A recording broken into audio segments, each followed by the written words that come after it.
This is the Untold Italy travel podcast, and you are listening to episode number 230.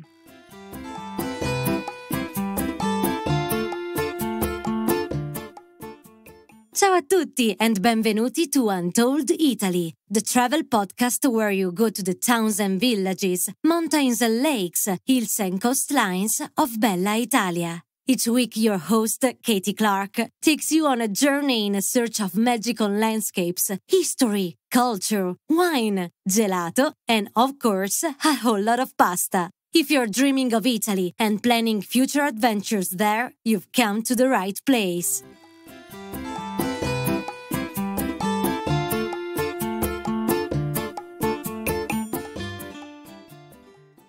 Buongiorno, ciao a tutti.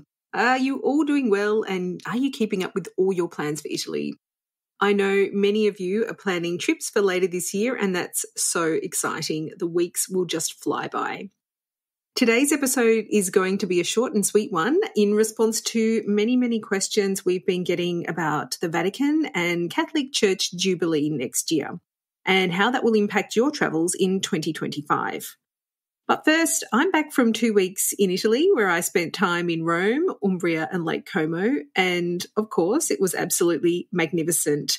We had Olivia, who's in our team, her wedding in Umbria, which was absolutely magical, and summer arrived a little later this year and just in time for me, but wow, the flowers and the greenery were out in Umbria and Lake Como, which was absolutely gorgeous too.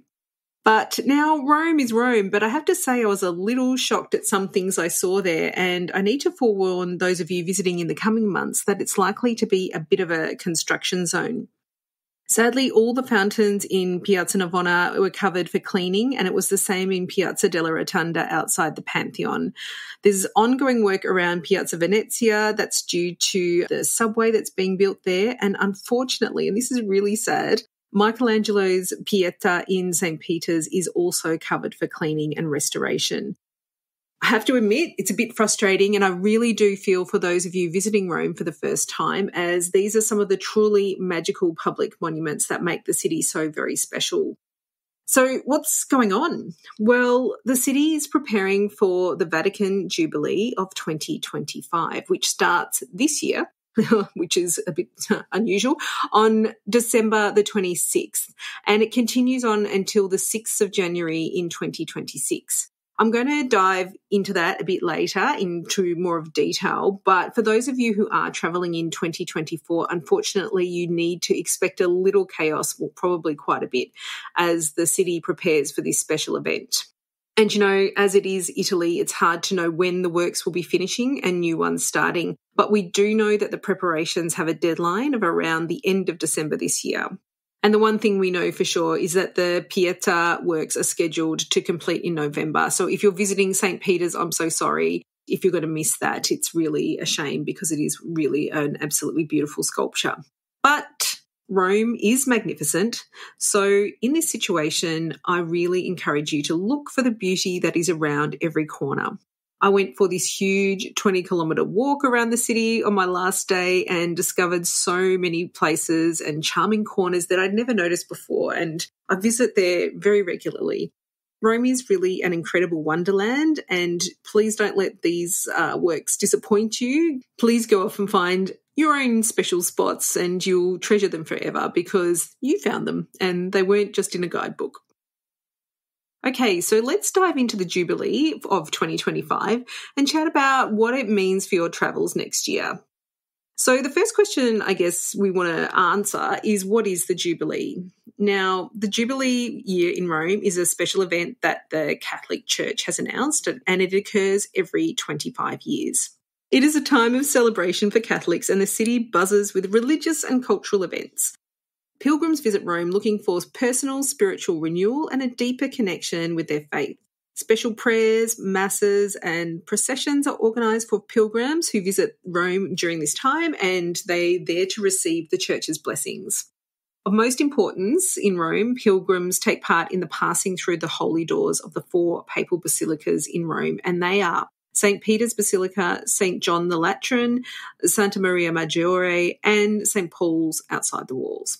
These doors are only open during the Jubilee years, and they symbolise the transition from sin to grace and a special pathway to salvation, and that's done by the granting of indulgences during the Jubilee year. Now, I'm not Catholic, and I'm certainly not an expert on the religious aspects of this celebration. If you are and you're very interested in the services, prayers and events of the Jubilee, I strongly recommend that you visit the Jubilee website and check in with your local archdiocese, as they will have the most up-to-date information. Now, of course, we'll put all the relevant links that we mention in our episode notes, including the Jubilee website, there, because in these matters, it's always best to go to the experts. And as I mentioned, I am definitely not one of those in these matters. But you don't need to be Catholic to understand that this is a very important celebration and one that will draw many visitors from all over the world. Some many millions more than usual in an already busy city, it is predicted. So who are these pilgrims and what can we expect from them? These millions of visitors are not your average visitors or tourists. Most are coming to Rome specifically to take part in the religious events. For many of them, this will likely be a once-in-a-lifetime opportunity to travel abroad. They will make huge sacrifices to be in Rome during this year and perhaps may use their life savings to do so. It is expected that these pilgrims will explore the city of Rome beyond the Vatican City, and there's a lot of works and plans in place to make it easier for everyone to do so.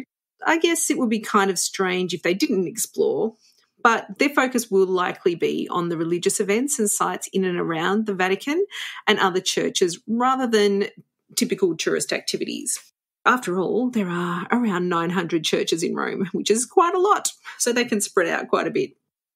The most important thing to know is when will be the most busy times in Rome, and the Vatican recently announced the calendar of events for the Jubilee year, and from that we can sort of judge that the likely busiest times will be from the end of April to the end of June, which is probably, really the months after Easter, which is kind of what you'd expect, and the month of October. Of course, these are already some of the most popular times to visit Italy, so please be forewarned.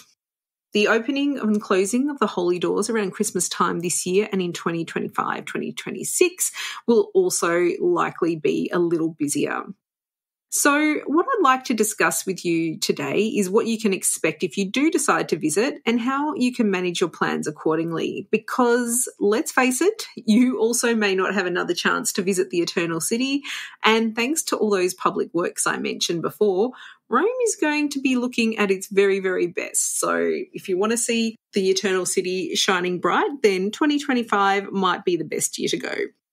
So what can you expect in 2025, the Jubilee year?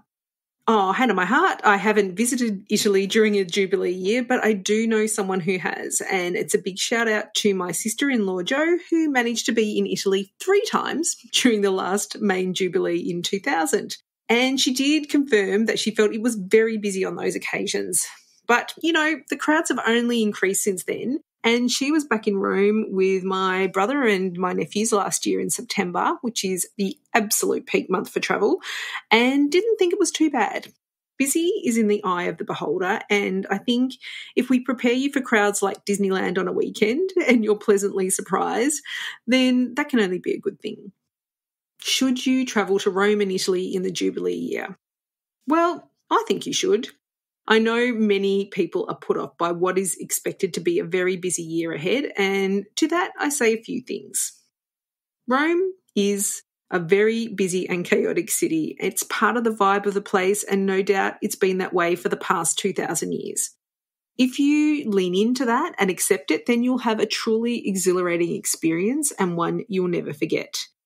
On the other hand, if you go there expecting to have the Trevi Fountain to yourself, you'll probably be disappointed. The other thing I would mention is that you don't need to spend too much time in Rome, if any, if you don't want to. It's your trip after all. You don't have to do anything if you don't want to. You could go just to one place and sit overlooking a beautiful valley. No one's going to criticise you for that. It's your trip. And Rome isn't going anywhere. And there are so many places to explore in Italy that you could go instead. For example, if you really were desperate to see the Colosseum, you could head to Verona, where they have extremely well-preserved amphitheatre, which is absolutely amazing. They even hold concerts there. And you could make a wonderful Northern Italian itinerary, including Venice, Verona, Milan, and the lakes in 2025. There's so many possibilities. It does worry me when people are getting stressed out about not being able to visit Rome and include it in their itinerary because there are so many other options. Now, cutting down and adjusting itineraries and focusing them is what we do best in our Italy trip planning consultations, and we're yet to hear people disappointed that they miss out on a particular place. They just get excited to plan future adventures in Italy. So if you're really concerned, skip Rome on this occasion and save it for when you explore southern Italy. Both north and south deserve at least 2 weeks anyway, in my opinion. So here's some do's and don'ts that you should consider. There's actually more do's than don'ts. So the first one that you must do is you must get organised and book your flights and accommodation and activities early as soon as possible, and where possible, book your internal transport like car rental and trains. Now, some of this is not available yet. A lot of accommodation places haven't added their availability for 2025 just yet. So make sure you regularly keep an eye on things if you're planning to go to Rome in 2025. Budget accommodation in particular is going to be in hot demand. As I mentioned, there's a lot of people coming from places in the world where the currency is not as strong as ours, or in the US or in other big English-speaking countries. So they're going to be after the budget accommodation. And by that, I mean camping grounds, Airbnbs, monastery accommodation, and that type of thing. So if you're really needing budget accommodation, please get onto it soon. Do also check your plans against the Jubilee website and calendar and adjust accordingly. For example, there are likely to be huge crowds at the Vatican and St. Peter's on certain days when there's certain prayers and masses.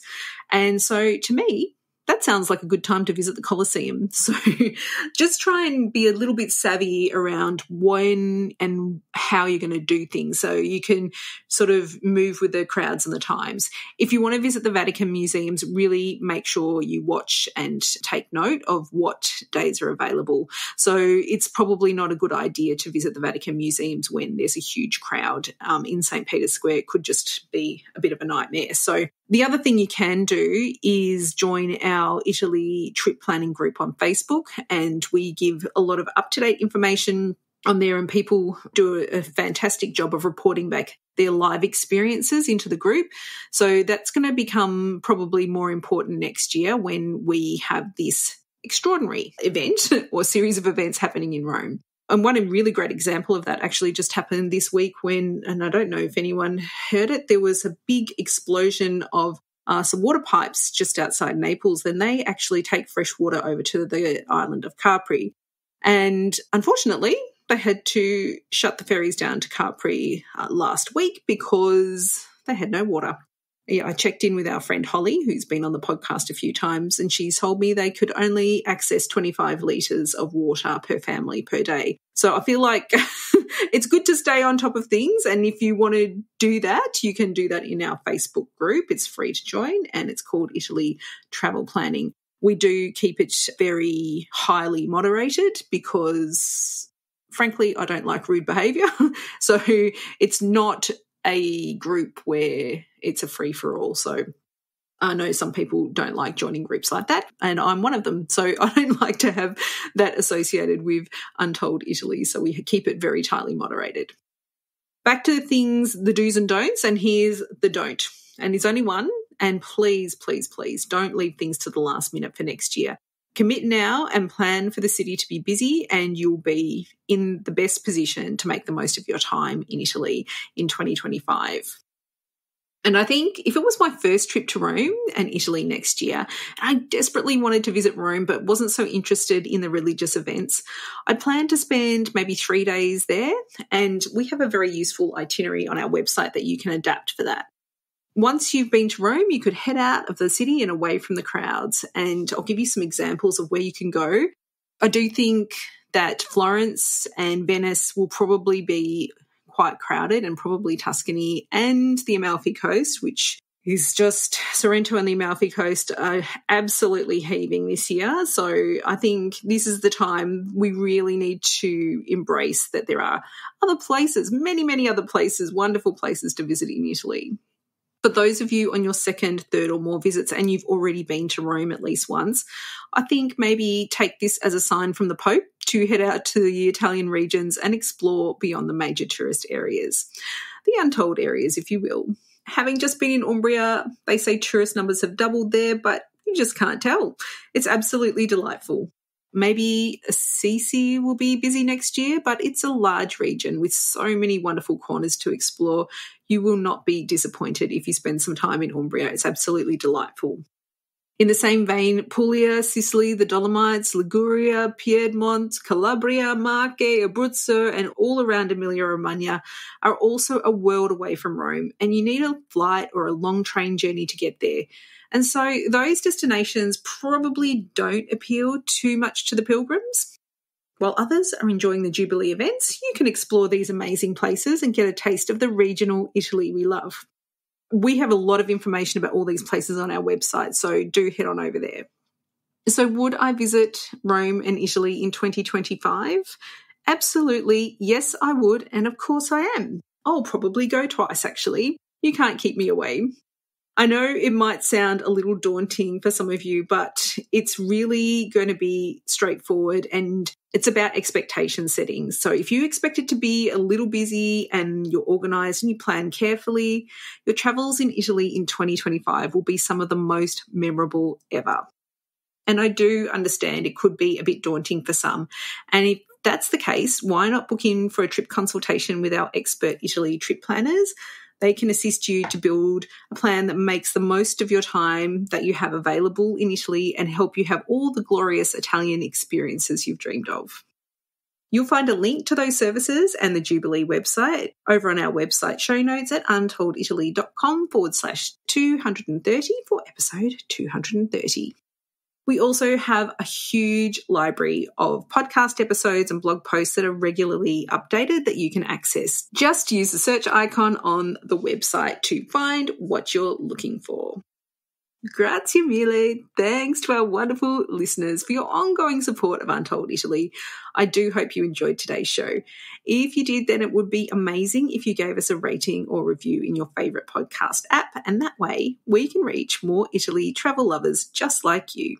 And if you listen on Spotify, you can also leave comments on each episode, and I really love reading all of those. Unfortunately, they haven't worked out a way for podcasters to reply to questions on that function yet, but we're pushing for it. Next week on Untold Italy, we're talking about Roman pizza with one of your favourite podcast regulars. But until then, it's ciao for now. The Untold Italy podcast is an independent production. Podcast editing, audio production and website development by Mark Hatter, production assistance and content writing by the other Katie Clark. Yes, there are two of us. For more information about Untold Italy, please visit untolditaly.com.